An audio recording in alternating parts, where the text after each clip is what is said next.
jam hire mon bandiraɓe sehlaɓe heɗotoɓe radio Jowol Sare en gari hande oɗo ñalawma aset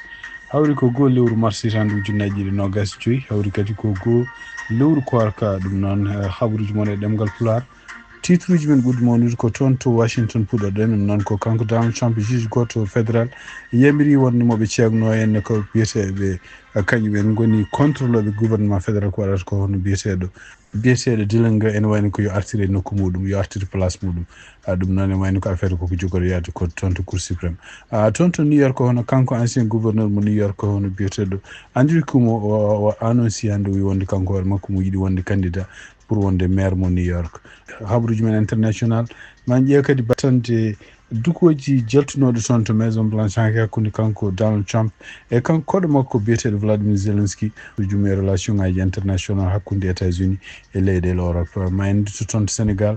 kono fargo ngom kadi ne wayno ko ɗo oɗo jamma hande woni jamma makko ɗiɗaɓ toon to kaso ɗum woni titre uji men ɓurɗo mawnude oɗo journal ma guere desuji muɗum joni joni siftin ɗon tan hande ko aset goo lewru mars hitande ujunnaji ɗiɗi e nogas joyyi ko musidɗo mon Amadou Touré haldata mon ma gartu joni joni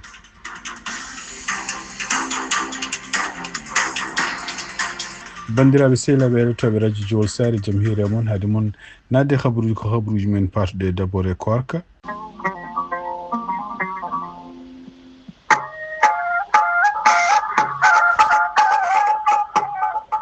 bandiraɓe sehlaɓe heɗotoɓe radio Jowol Sare ko fati e ramadan ko siftinde on tan ko aset hande wonno ñalawma gadano ɗum noon ko fati hande siftinde on waktuji taƴƴeteɗi walla waktuji kejjeteɗi wonande basiɓe calendrier juma waccaser donc wonande dimanche janggo en wayno ko kejjari foti dartade ko 5h54 5h54 yata on dartini kejjari par ce que salatu julete ko 6h15 wonande janggo dimanche kumtari wonande kadi ha hande basiɓe juma waccaser en wayno ko 6h32 woni humtete wonande kadi ha hande siftinde on aroɓe nafilde toon to juma waccaser turnade hande communiqué gommiɗo toon to direction juma to en wayno ko aljuma jamma samedi jamma on cohlani oɗon gadda autoji mum ha nder juma to oɗon mbawi parkude toon to mayer ma bisuji ƴef toon ko ñalawmaji keddiɗe noon oɗon non ndennoto lawol ngol surtout lawol plantation koko haɗa autoji parquede hen donc so dañani ɗo parque ɗon nder juma to oto parqué lawol e o sona ɗum hawnaki police ne wawi towde autoji moɗon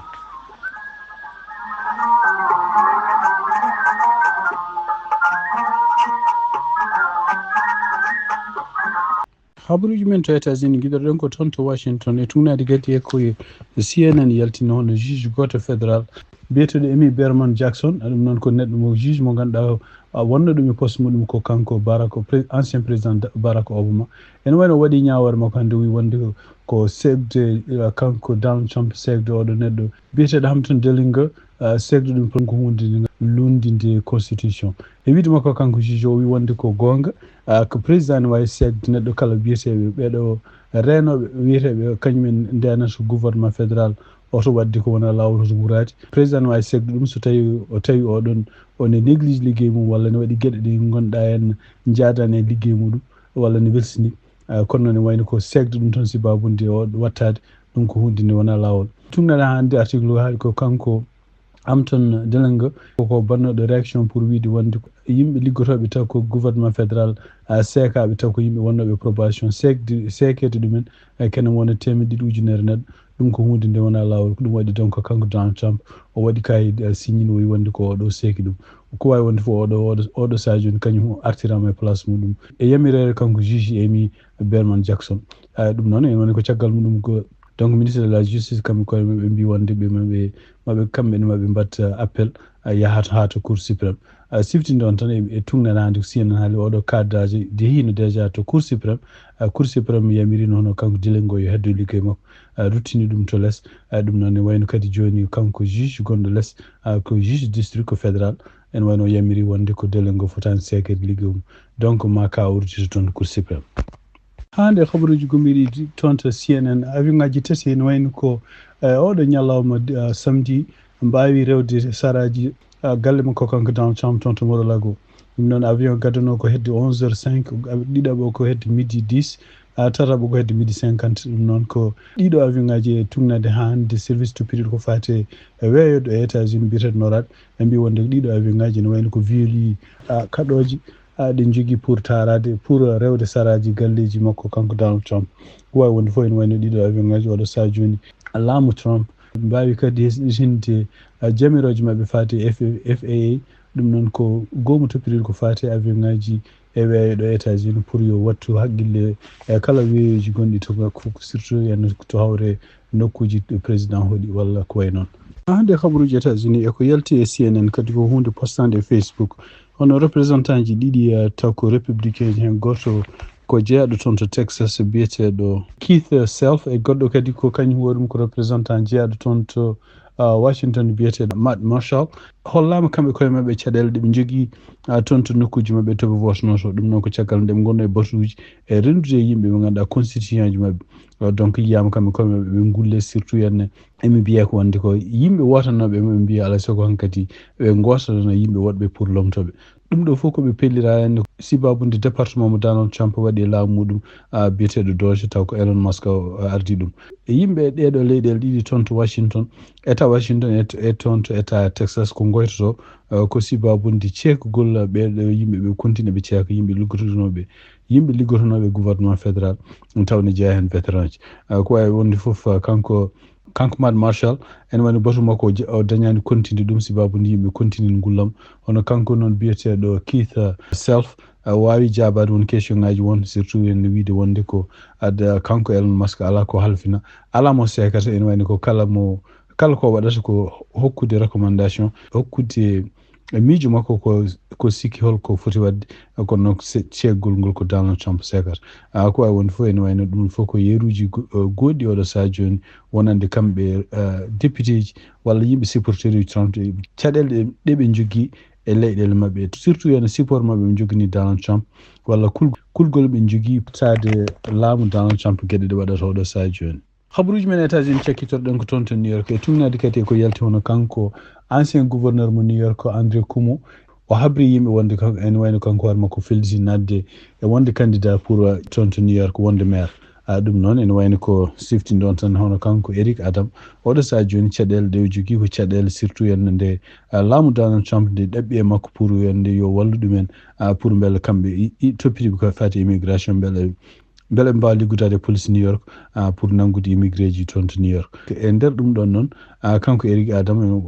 eko yalti wonde ko laamu Donald Trump surtout département justice kañum hoore mum wi ko wonde ko ma yaafomo kala ko takkano en ko fati e jeenari gila laamu Biden yanani ko ɗum waddi addi caɗele hakkude makko e gouverneur mo New York e kadi e état mo New York e yimɓe ɓe liggotono ko teskira tan ko ɓuuri hewde yimɓe ɓe liggotono jalti e laamu makko gila ma won joni lebbi jeegom enen continue hannde goto fof enen continue jalta surtout kadi ɗeɗo balɗe ko dakkodiri e gouvernement Trump ko hollama kadi yimɓe ɗiɗo ko adjoint ji makko kadi jalti ko wawi wonde fof ene wayno liste candidat ji toon to mairie New York nene ɓeydo mawnude donc kanko Andrew Cuomo o yanti hen donc siftinden tan kanko Eric Adam kanko hoore makko ko biiɗo ko jogorɗo kadi wonde candidat pour dañde mandat goɗɗo kabaruji e ɗemgal Pulaar e radio Jawol Sare habaruji men international puɗɗoɗen ko toon to Londres hono kanko président Zelensky ɗum noon ko caggal nde yiya honde duko mawgo poɗidiral kongude hakkude makko e président Donald Trump et surtout yenno vice président JD Vance ɗum noon ko toon to Maison Blanche hanki aljuma ko caggal kanko hoore makko nde wiya wonde hankkadi ne wayno ko o natti wonde bismaɗo toon to Maison Blanche o yalti ɗum noon jaltugol makko hannde o yettima toon to Londres ko wawi joddade hannde hono premier ministre mo Angleterre biyeteɗo Keir Starmer e siftinɗon tan hono kanko Keir Starmer aussi ene wayno ko ñande alhamis de wonno ko toon to Maison Blanche o wawino fottude Donald Trump kadi wawino rokkude ɗum lettre gumiɗo King Charles III lettre o en pour invite Donald Trump yo ar toon to Angleterre ko wawi wonde fof e nder ko yalti hakkude pottital makko kanko Vladimir Zelensky e kanko Keir Starmer premier ministre mo Angleterre ene wayno ko ɓataki ummade communauté européenne wonde kamɓe fof ɓe goni caggal makko kanko Vladimir Zelensky ɗum noon ɓe continue wonde supportude Ukraine e guerre moɓe goni contre Russie o donc ɗum ɗo fof noon ko hunde ɓeydore hawnaki bonnude cehilagal gongal hakkude kamɓe leyɗele Europe e kamɓe États-Unis surtout ene tugginde Donald Trump arde ko fama tan hande oɗo saa hono kamɓe leyɗel Europe ɓe mbi wonde ko ɓe ngala fof hoolare oɗo saa joni e Donald Trump eɓe ɗamini wonde Donald Trump e ko yiya oɗo saa joni kañum hoore mum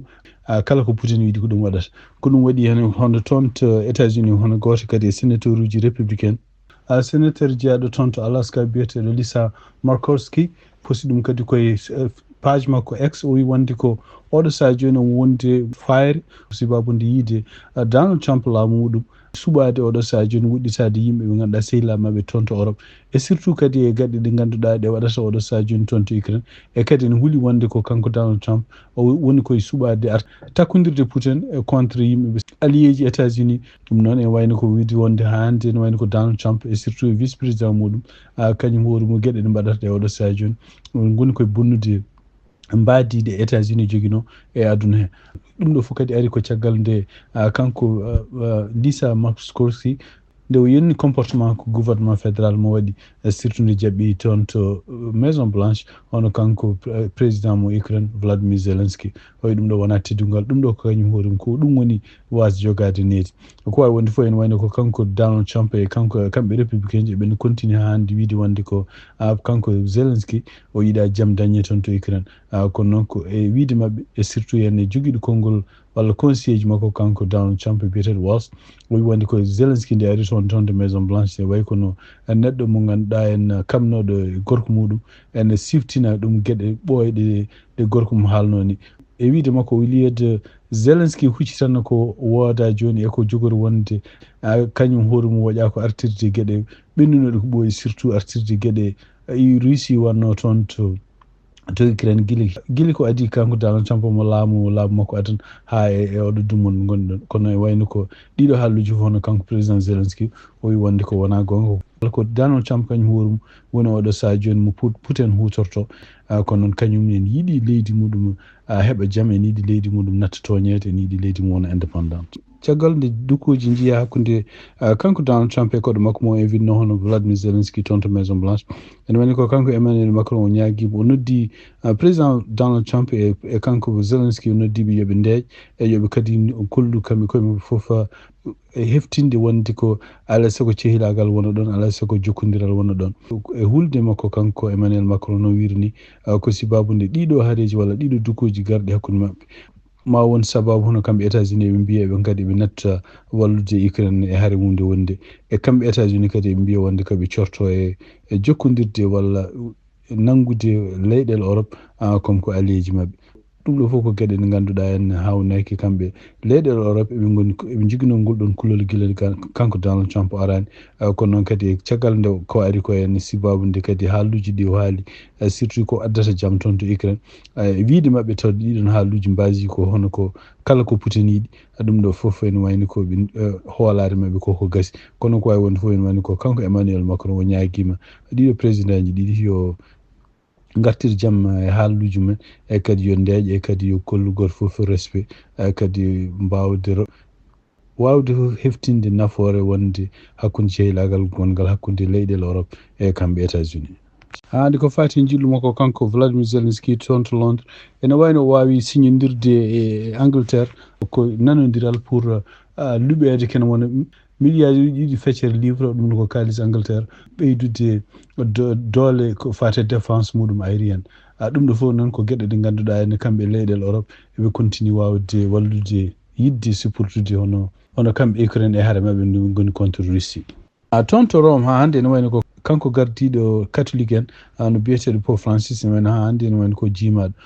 tugnade hande habaruji gummiri toon ha hande ko machine wallata pour fofde ɗum noon ene wayno ko kamɓe catholique en eɓene ƴewde oɗo saa joni hol peeje ɗeɓe jogui hen sibabude e nder duuɓi 600 ɓennuɗi tugnade hande ɓe meeɗani dañde neɗɗo gardiɗo gonɗo toon to Rome démission walla itta e nokku muɗum kono noon sibabude oɗo saa joni kanko nettudemo hankkadi jogade hattan wawde ardade ko ɗon jogori fayede habaruji men international hande toon to Sénégal e tugnade kadi ko journal biyeteɗo Seneweb ko haali ene wayno ko tension ngaji hakkude kanko gouvernement makko kanko ancien président Macky Sall e kanko kadi porte parole du gouvernement mo Bassirou Diomaye Faye hono kanko biyeteɗo Mohamed Moustapha Fandiak Sare konngol ngol haalno o wi wonde ko sibabunde gueɗe kalteɗe Sénégal ɗo foof surtout kalisaji takketeɗi mbiyaɗen majjina walla enen naati kontuji walla ganda to holto ɗum ɗo fof waɗi koye jimani makko kanko Macky Sall ɗum noon ene wayno ko wi ko wonde ko ala kalis mbuɗu mbawgu déposede taw kanko hoore makko tinani donc ene wayno ko caggal nde kanko Macky Sall kadi e nder jokkodiral ngal waddi e Jeune Afrique o wi wonde ko ala kanko ala fayre nde o jogui e kadi ala fof ko wawi takkede ko wimo paari artude Sénégal ɗum ɗo fof ko déclaration mo ganduɗa kanko ministre joguiɗo konngol gouvernement o wi wonde so tawi congrès gon Macky Sall ne andi yo artu so tawi ne yiiɗi yo artu Sénégal pour kañum hoore mum wawa défendude hoore mum ɗum ɗo noon firti wonde ko hande ene wayno ko ñande fof caɗele nene ɓeydo hakkude ancien gouvernement walla yimɓe supporteur uji mum e kamɓe kadi laamu kesum ngu ganduɗa kanko Bassirou Diomaye Faye e kanko gardiɗo kadi ministre walla premier ministre hono Ousmane Sonko donc siftinde on tan hono kanko Farba Ngom en wayno ko oɗo jamma samedi woni jamma makko ɗiɗaɓo wonde toon de kaso ɗum noon ko kanko e mo takkita o fof biyeteɗo Sarr kamɓe ɗiɗo fof eɓene toon nagga pour ha jugement mabɓe gas ɗum noon siftinde on kadi koɓe takkaɓe wonde ko temedere nogas e 5 milliards franc CFA ɗum ko kalisaji total mo ganduɗa wiyama wonde ɓe dimɗini ɗum e kanko Farba Ngom ko fawa e makko ko 51 milliards kanko Dahirou Sarr kanko hoore makko ene wayno takkaɗo kene wonno nogas e 5 milliards donc ko fati oɗon affaire hande ne wayno ko debbo goto biyeteɗo Khadim Ba kañum woni directeur général Locafrique kañum hoore men wayno ko naggaɗo guila octobre hitande ujunnaji 2024 ɗum ɗo fof ko fate kalisaji ɗi mbiyata wonde ko kalisaji dimɗinaɗi toon Sénégal e kadi ko ɓuuri takkede hen ko laamu makko kanko Macky dumunnomo ɓe mbi guila hitande ujunnaji 2019 ha hitande ujunnaji 2023 habruji men international cekkitorɗen ko toon to Mauritanie e tumnade e journal online biyeteɗo Africa Guinée ene wayno ko ɓe mbi wonde ke yimɓe hewɓe guinenaɓe nene nanga toon to kasoji toon to Mauritanie ene mofta ɗum ɗon noon ari ko caggal nde kamɓe dadiɓe Mauritanie nde ɓe gummini opération goto mbiyata ɗum ko campagne ɓe joofi hen ko Malinaɓe Guinenaɓe ene wonde Côte d'Ivoire naɓe donc e tumnade kadi ha hande seedantagal wone naggaɓe ɓe mbi wonde ko nde ɓe nagga nde ene wayno ɓe joguino carte uji mabɓe consulaire ɓe jaltini carte uji mabɓe ɓe kolli e ɗiɗon policier ji arɓe nangudeɓe kono noon e wayno ko e wiide mabɓe kamɓe policier ji Mauritanie ɓe considérani yimɓe guinenaɓe comme yimɓe eɓene goppa e kasoji ɓe ngala fof peeje de nde mbaɗi oɗo sa joni donc ko kanko journal kadi biyeteɗo Africa Guinée o haali kadi wi wonde ko guinenaɓe woɗɓe kadi e leƴƴi kalaɗi ɗi ene gommiɗi toon to Mali e Côte d'Ivoire nene goni kadi hakkude frontiére Mauritanie e Maroc won wonɓe kadi wonɓe frontiére gonɗo hakkude Mauritanie e Sénégal e wiide mabɓe hande ne wayno ko laamu Mauritanie jaɓani rokkude ɓeɗo fof laissé passé ji taw ko électronique e wiide mabɓe ene wayno ko guinenaɓe ɗannade ɗumen to Mauritanie ko hunde ɓoyde kono ene wayno ko ɗiɗo duuɓi ene wayno ko kamɓe guinenaɓe surtout en eɓe tampina toon sibabunde caɗele ko fate résidence toon to Mauritanie bandiraɓe sehlaɓe heɗotoɓe radio Diol Sare habaruji min jogonno hannde ɗemgal Pulaar gasi haalaɓe ko musidɗo moon Amadou haltanno e moɗo ma en gartu janggo kadi so Allah jaaɓi siftindon tan hannde ko aset 2 lewru mars hitande ujunnaji 2025 yen mbaali jaam ha janggo kadi